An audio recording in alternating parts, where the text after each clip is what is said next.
you have another set of 8 problems to try your hands on, and they also involve some problems that have multiple variables, so make sure you go through these problems on your own first before continuing the video to look at the solutions.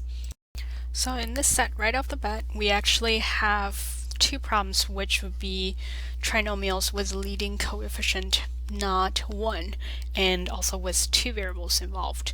And when this happens, it's really the same method as what we did with trinomials with only 1 variables. We're still going to go through the AC method. The only difference is that now you want to make sure that you don't forget about the second variable t over here in your factoring process. So the first thing we want to do for part 8 is again start with the AC method because there's no GCF to factor out. So if we're using the AC method, we want the product to be 3 times 3, which is equal to 9, and we want the sum to be equal to 10. Once you have this result, we can find the two numbers are 9 and 1, and that means I can rewrite this expression to be 3x squared plus 9x plus 1x, or you can just write plus x, plus 3r squared.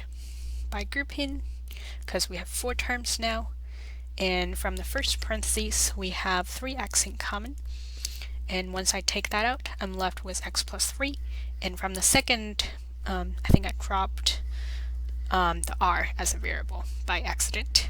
So backtrack a little bit over here, I would have, instead of plus 9x and plus 1x, I would have plus 9xr and plus 1xr over here. And that's where I said, don't forget the other variable. And plus 1xr, again, you don't have to write the 1. And looking at the first parentheses, still the common factor is 3x. That leaves me with x in the first term in the first parentheses, and the second term gives me 3r as the result. And now looking at the second group, I would have a common factor of r. So it's a positive r. Factoring that out leaves me with x plus 3r over here. And then again, we can recognize there's x plus 3r in both groups, so go ahead and factor that out. X plus 3r, and that leaves me with 3x from the first group and plus r from the second group. And that's how we can factor this expression over here. And if this was helpful to kind of look over the solution, and try your hands on part B again. Part B is somewhat similar to part A, where we have a trinomial leading coefficient not equal to 1. Whenever you're ready, we can go ahead. Product here will be 4 times negative 7, which is negative 28 using the AC method. Sum is equal to 3. And remember, I'm only still focusing on the constant parts, even though we have more variables now. And thinking about the two numbers would work would be positive 7 and negative 4 over here. Now rewrite the expression. We get 4y squared plus 7yt, because now I have 2 variables, minus 4yt and minus 7t squared over here. Again, group things over here. First group, I have just y in common, leaving me 4y plus 7t. Second group, leading term is negative, so I'm going to factor out the negative sign. And also t is in common, leaving me with 4y plus 7t again. So now we can see within the two groups, we have 4y plus 7t in common, leaving me with y minus t in the factored form.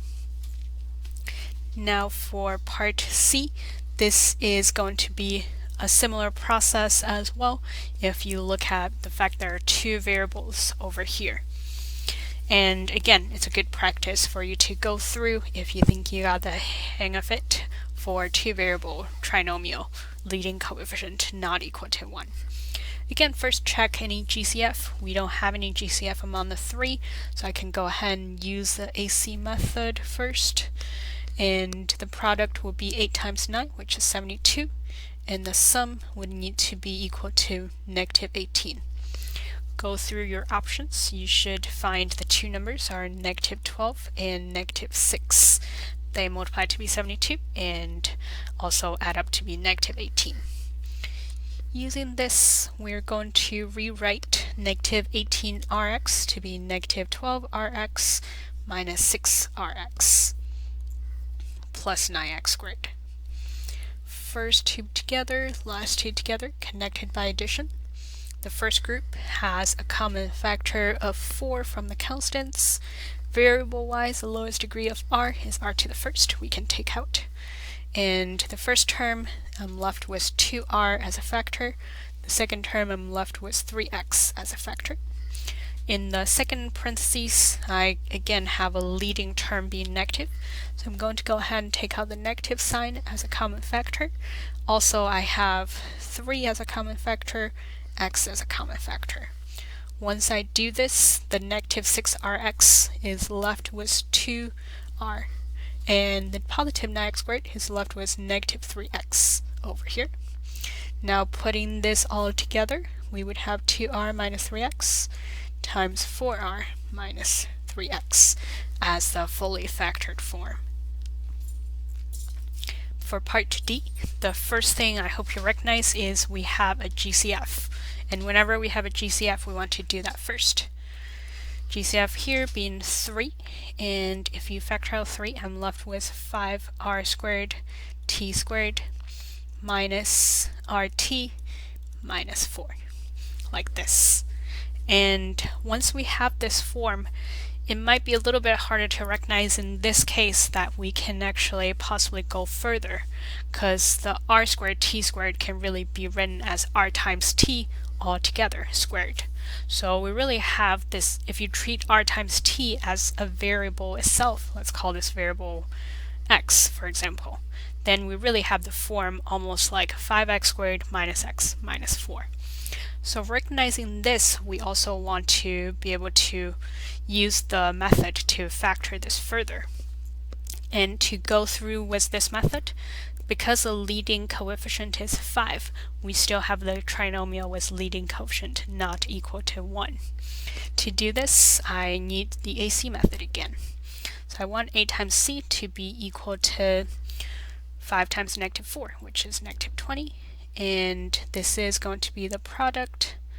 And I want the sum to be equal to the coefficient for the linear term, which is negative 1 over here.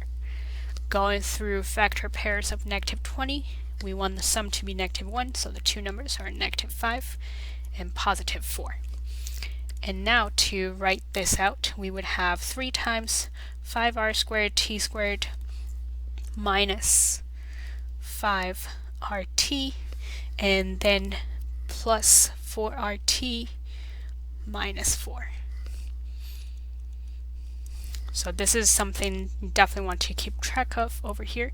I'm going to change this parentheses to be a bracket so it's easier to differentiate. And then the first two terms go together, second two terms go together, connected by addition. And keeping the 3 out front, from the first parentheses in the bracket, I would have a factor of 5, a factor of r, a factor of t, all in common from the first group. That leaves me with rt from the first term and minus 1, because it's just the entire second term taken out. And from the second group, I have the factor of 4 taken out, and that leaves me with rt minus 1 again. Close the bracket. Now just focus on the bracket part. I would have rt minus 1 in common,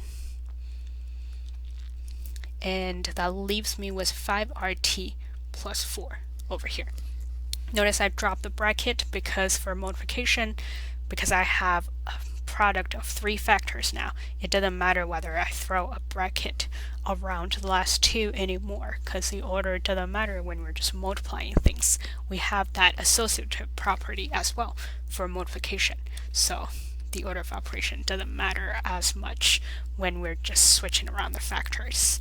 And this, as a final result, is a factored form we have for part D. So this is quite a more involved problem. Make sure you catch the fact that you can factor further. Moving on to part E. Whenever you're ready, we have, again, an expression with high degrees of t. Whenever that happens, GCF is going to be really helpful. The GCF here is going to be a constant of 3, and then we also have t to the lowest degree, which is 8. Once we do so, we have 2t squared minus 3t plus 1 that's left. And whenever we have quadratic polynomial, we'll always want to check whether we can factor this any further using the AC method, because the leading coefficient, again, unfortunately isn't 1. If I want that, I want product to be a times c, which is 2. I want sum to be equal to negative 3. And the two numbers that would work would be negative 2 and negative 1. Now, keeping the 3t to the 8th, I don't need to do anything with it anymore. And I'm going to write the bracket again, because I know I will have 4 terms that involves grouping. And that's 2t squared minus 2t minus 1t plus 1. By grouping, every 2 terms go together, connected by addition. So from the first group, I have a factor of 2t, leaving me t minus 1. From the second group, I can factor out a negative sign, or negative 1, leaving me t minus 1 again. So altogether, I would have 3t to the 8th times t minus 1 times 2t minus 1, because technically there is a 1 times t minus 1 over here, and that's going to be the fully factored form. For part F, again, we check GCF first. That involves a factor of 2 over here. I think that's the only common factor that's shared across the board, leaving me 5x squared minus 17xy plus 6y squared. And that tells me I want to use AC method again. Product is 30, sum is negative 17. Going through your options, you should find the two numbers are negative 15 and negative 2. Now rewrite everything. 2 times 5x squared minus 15xy minus 2xy, so we're just rewriting the middle term, plus 6y squared. We keep the last term. And grouping again, connected by addition. From the first parentheses, we have 5 in common, x in common, leaving me x minus 3y. From the second parentheses, it's a negative leading term, so negative sign taken out. 2 is in common, y is in common, leaving me with just x from the first term, and 6y squared becomes negative 3y over here. So whenever you're doing this, you should expect to see that common factor. And 2 still gets carried on. X minus 3y is a common factor. And lastly, 5x minus 2y is left over for each group. And that's going to be the fully factored form. And these problems are all very similar, where they involve essentially 2 steps of factoring, whether it's GCF then AC method, or factor by grouping, things like that. Make sure you always check that you have gone as far as you need to, especially when you have 2 variables. It could be a little distracting to keep track of everything.